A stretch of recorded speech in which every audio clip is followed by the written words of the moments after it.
মাঝির বউ একটা দা নিয়ে বেরোয় আসছে, এসে মাঝিকে বলতেছে তুই নৌকার বইটা ধরবি, আর না হলে তোকে আমি 2 টুকরা করে ফেলবো। কিছু বিট্রেয়ার নারী ছিল, সেটা হলো উঁচু মহলে, ঘুরে বেড়াতো আর মানুষের কাপড় টেনে ধরতো। অনেকদিন আমার কাপড় আমি রাগ করে ছেড়ে নিচ্ছি। এই মুক্তিযুদ্ধ আমাদের শেকড়, আমাদের অস্তিত্ব। কিছু আগাছাও জন্মে, সে আগাছাকে উপড়ে ফেলতে হয়। যেমন একটা জারজ সন্তানের তো কোনো পরিচয় থাকে না।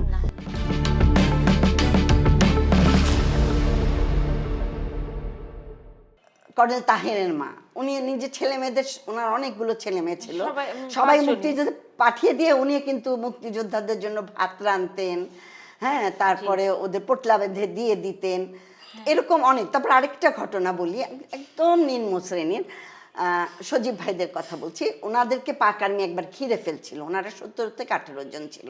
এখন ওনাদেরকে বাঁচতে হলে নদী পার হয়ে বাঁচতে হবে। তো এখন কোনো মাঝি ভয়ে নিচ্ছে না, নৌকা বইটা হাতে দিচ্ছে না, যে যার ঘরে ঢুকে গেছে। ওনাদের বাঁচার কোনো উপায় নেই, আর অস্ত্র নিয়ে তো ওনারা পানিতেও নামতে পারবে না। তখন এক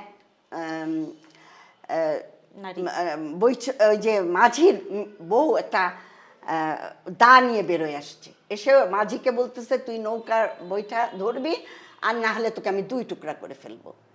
হ্যাঁ, তো মাঝি ভয়ে নৌকা ওদেরকে পার করে দিল। তা এই নারীর ভূমিকা, একটা একদম মাঝি, একটা মাঝি তো আমি নিম্ন শ্রেণীর, নিম্ন আয়ের মানুষ, হ্যাঁ, প্রতিনিধিত্ব করছে। সে ওই দাটা ধরে 17-18 জন মুক্তিযোদ্ধাকে বাঁচিয়ে দিল, নিজের স্বামীকে আঘাত করবে বলে। তো এর অবদান তো আমি মনে করি অনেক মুক্তিযুদ্ধের মানে কি বলবো, সশস্ত্র যুদ্ধার চাইতেও কম নয় অবশ্যই। তো এরকম অনেক গল্প আমার কাছে আছে এই অল্প পরিসরে। তো যেমন আমি বলি আরেকটা গল্প, যে আমাদের আজিমপুরের ছেলেরা যে যারা মুক্তিযুদ্ধে গিয়েছিল, ওনাদের একটা ঘটনা, ওনারা আর্মস সংগ্রহ করতে যেত নদী পার হয়ে, তো ওইখানে ওনারা নিয়ে এসে ওই রিক্সায় আসতো। তো একদিন পাক আর্মি ঘিরে ফেলেছে, তো যখন নৌকা থেকে নামবে, রিক্সাওয়ালা বলতেছে নামবেন না, শহর গরম, চলে যান। হ্যাঁ, তো ওনারা চলে যান, কালকে এসেন। এই যে ইনফরমেশনটা দিল। এছাড়া ওনারা আমার কাছে বলছে, জানিস যখন নামি আমাদের পোটলাটা ওরা রিক্সাওয়ালারা হাতে নিয়ে নেয়, নিয়ে রিক্সার নিচে রেখে আমাদেরকে রিক্সায় সেভ করে, হ্যাঁ, চলে দেয়। তো এইভাবে তো মানে সম্পৃক্ত ছিল, যেমন পুরুষরা ছিল নারীরাও ছিল। আর কিছু বিট্রেয়ার নারী ছিল, সেটা হলো উঁচু মহলের, সেটা হলো আমাদের যারা আপার ক্লাসের, তারা কিছু মানে হ্যাঁ বিট্রে করেছে, তাদের ক্লাবে যেত, তাদের ইয়ে দিত। কিন্তু কেন জানি 72-এর পরে তাদেরকে গোপন করে ফেলা হয়েছে। একটা দুটো আসছিল পত্রিকায়, তাদের কথাটা আসলে একেবারে কৃতকর্মটা মানে চায়নি বোধহয়, মানে সে হ্যাঁ দাঁড়া, তারপর তারা বিভিন্ন জায়গায় চলে গেছে, ইয়ে করছে। এটা নিয়ে আমাদের একটা চিন্তা আছে, আমাদের মধ্যে একজন শুরু করে, তারপর অনেকে আবার মিশেও গেছে। যেমন অনেকে নিজেদেরকে পরিচয় দেয় তারা মুক্তিযোদ্ধা, কিন্তু তারা মুক্তিযোদ্ধা ছিল না।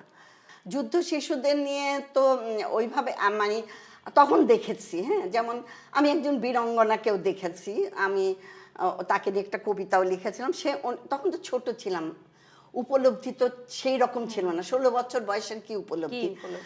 ছাত্রলীগ অফিসে আসতাম আজিমপুর কলোনি থেকে হেঁটে হেঁটে, নিউ মার্কেটের মোড়েও একটা বাচ্চাগুলি, খুবই সুন্দর মেয়েটা, বাচ্চাগুলি নিয়ে মানে পাগল, ঘুরে বেড়াতো আর মানুষের কাপড় টেনে ধরতো। অনেকদিন আমার কাপড় আমি রাগ করে ছেড়ে নিচ্ছি, হ্যাঁ, পয়সা চাইতো। তো সেই বীরাঙ্গনার একটা শিশুকে নিয়ে সে দৌড়ে বেড়াতো, অনেক বছর ছিল, পরে কি হয়েছে আর জানি না।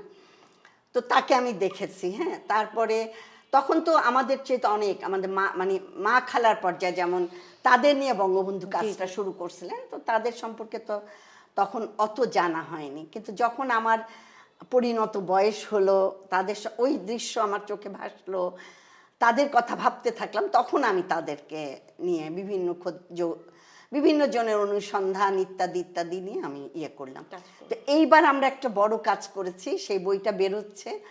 আমরা আগুন আলিঙ্গন নিয়ে একটা যুদ্ধ শিশুদের নিয়ে বই বের করেছি। সেটা হলো বিভিন্ন দেশে বিভিন্ন জন গিয়ে বিভিন্ন যুদ্ধ শিশুদের সঙ্গে, তখন তো অনেক শিশুদের দত্তক দিয়ে দেওয়া হয়েছিল, সেই সব শিশুদের সাথে সাক্ষাৎ ঘটেছে, বাস্তব সাক্ষাৎ ঘটেছে, বা কেউ ফিরে আসছে বা মামাকে, ওদের সবার গল্প নিয়ে আমি একটা বই, যে ওটা আমাদের হলো যে 16 থেকে 18 বছরের ছেলেদের আমরা তাদেরকে জানাবো, তাদের মতো করে কাহিনী লেখা হচ্ছে। বইটা এই 17ই জুলাই বইটার প্রকাশনা উৎসব হবে।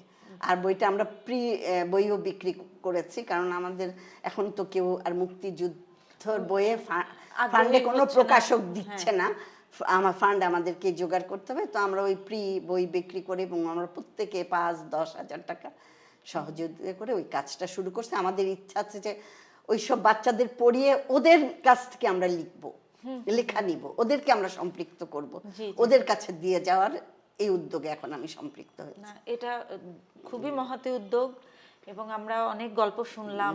হ্যাঁ, মুক্তিযুদ্ধ এমন একটা আমাদের মানে রক্তের সাথে মিশে আছে। এই মুক্তিযুদ্ধ আমাদের শেকড়, আমাদের অস্তিত্ব। আমি বলি যে শেকড়ের পাশে চারা গাছ জন্মে, হ্যাঁ, সেই চারা গাছ তোমরা, কিছু আগাছাও জন্মে, সেই আগাছাকে উপড়ে ফেলতে হয়। সেই আগাছারাই এখন এই যে আমাদের ইতিহাসকে মুছে ফেলতে বিস্তৃত হয়েছে। এখন এগুলোকে আমার মনে হয় প্রকৃতি আমাদের শেষ লড়াইটা করার সুযোগ এনে দিয়েছে।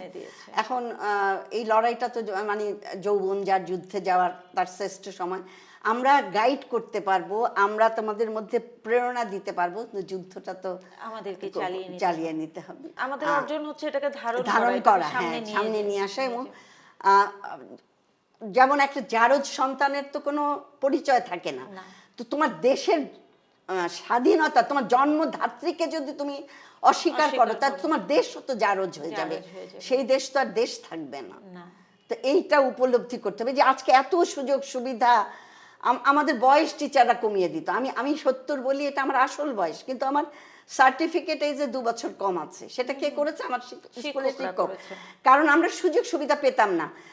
শিক্ষকরা মনে করতো যে বয়সটা একটু কমিয়ে রাখলে যদি কখনো সুযোগ আসে, যদি সৎ ব্যবহার করতে পারি, সেই কারণে মানে আমরা স্বীকার করি না, কিন্তু আমার মেয়ের বয়সও 1 বছর ক্যাডেট কলেজ কমিয়ে দিচ্ছে।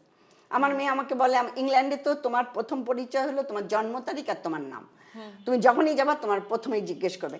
তো আমার মেয়ে বলে, আম্মা আমার তো 70টা বেরোয় আসা, ওরা 1 বছর পিছিয়ে দিচ্ছে, ওর জন্ম 78-এ, ওটা 79 করে দিচ্ছে। বলে আমার তো মনে থাকে না, আমি 78 বলে ফেলি। তো তারপর ওরা করে, তখন আমি হই। তো আমার আসলে সেই মানে আমার আসল জন্মটা আমি এবার 70, কিন্তু আমার নিবন্ধিত 69 আমি পা দিচ্ছি। এটা আমাদেরও তাই। এবং আমি বললাম আমার মেয়ে, আমার ছেলেরটা আবার হয়নি। ও ক্যাডেট কলেজে ছিল, কিন্তু ওর বয়স খুব কম ছিল, হয় না, ওর জন্ম হলো মার্চে, যার ফলে ওরটা কমালে ও তখন ম্যাট্রিকই দিতে পারে না, মানে এসএসসি দিতে পারে না, ওই জন্য ওরটা কমায়নি। তারপরেও বাচ্চাদেরকে কমানো হয়েছে। এই কিছুদিন ধরে জন্ম নিবন্ধন হওয়াতে এখন শুরু হয়েছে। হ্যাঁ, শুরু হয়েছে। এখন আসল বয়স দিয়েই আসলে এটা চলবে, মানে হবে আর কি। এই অনেক দেরি হয়ে গেল, 50 বছর লেগে গেল, লাগার কথা ছিল না।